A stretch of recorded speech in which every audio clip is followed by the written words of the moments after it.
Senator Tom Cotton. Senator, thanks for being here. Just heard James' report. Obviously, you have a piece of legislation that deals with this.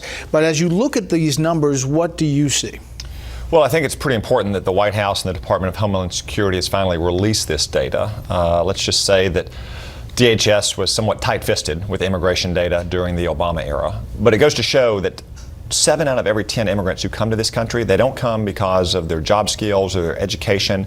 They come simply because they had a family member come here 5 or 10 or 20 years ago. Now, my legislation would allow spouses and unmarried minor children to continue to reunite. I think most Americans want to protect the nuclear family.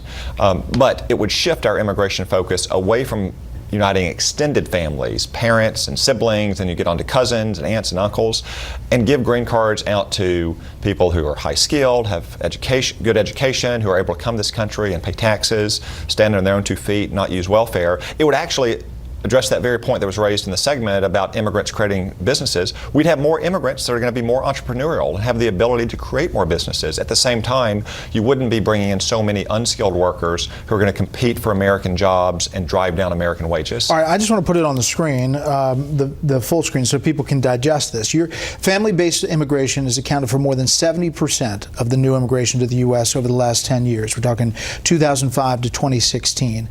So you have 9.3 million new immigrants admitted on the basis of family alone. Total green cards issued during this time, about 13 million. Chain migration, the primary driver of these new numbers.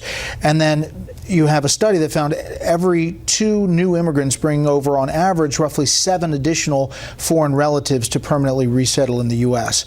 And just the top 4, as we put them up there: Mexico, 1.73 million migrants based on family the last decade. The Philippines, 640,000. India, 614,000. China, 578,000. But there's others. Pakistan, almost 200,000. Iran. What about the security concern aspect of this?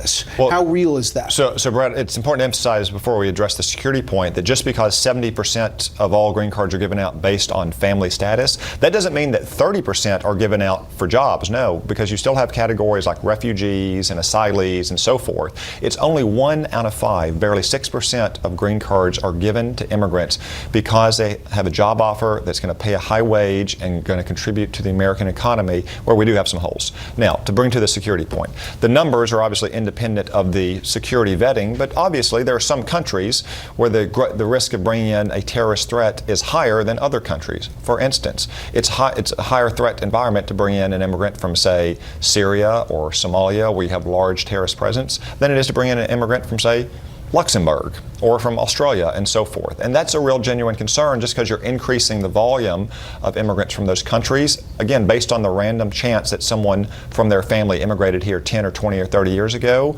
and straining the system with those kinds of security concerns. Which is why the administration tried first to do the immigration effort that they did to block certain countries at the beginning, and failed in court, and now are continuing that battle. Here's what people say on the other side. They say, listen, this country was formed and bringing us your tired, your poor, your hungry masses. It was formed on being welcoming.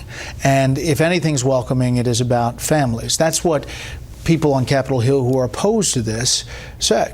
Well, so first I would say we still are going to welcome spouses and unmarried minor children. But at some point, when you have a country, you have to have borders, and you have to make decisions about what kind of immigrants your country needs.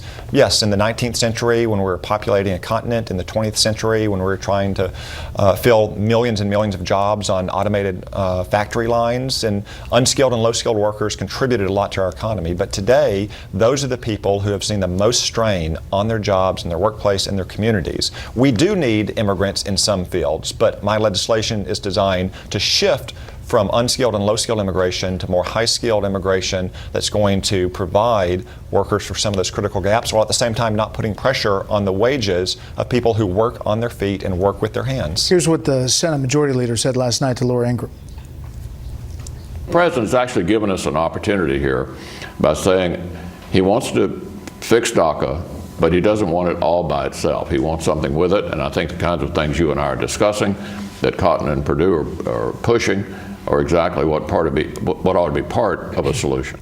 So how important was that for him to say? Very important. Senator McConnell has been consistent in public and in private that he wants to see an end to chain migration if we're going to do anything that would codify DACA. The so president is it the has been price of consistent. admission for DACA? I think it's a necessary condition. Maybe not the only condition, but a necessary condition. Look, if you give amnesty to 1 or 2 million illegal immigrants who were brought here through no fault of their own as kids, you're going to have at least a couple negative effects. And one of those negative effects is you're going to create a whole new chain of chain migration. The way to control for that negative effect is to stop chain migration. All right. The other story is this personnel shift, and that possibly Secretary Tillerson is going to leave. Director Pompeo goes to state is the big thing, and then you would go to CIA. Comment on that. Well, Sarah Sanders said today that she had no personnel announcements to make, and we're in the middle of voting on a very important tax bill in the Senate. So I'll be going back there shortly to cast those votes, where I'm proud to be representing the people of Arkansas. Would you like to be CIA director? I'm very proud to be representing the people of Arkansas. I figured I'd stop with 2 questions there. Senator, thanks for the time. Thank you, Bret.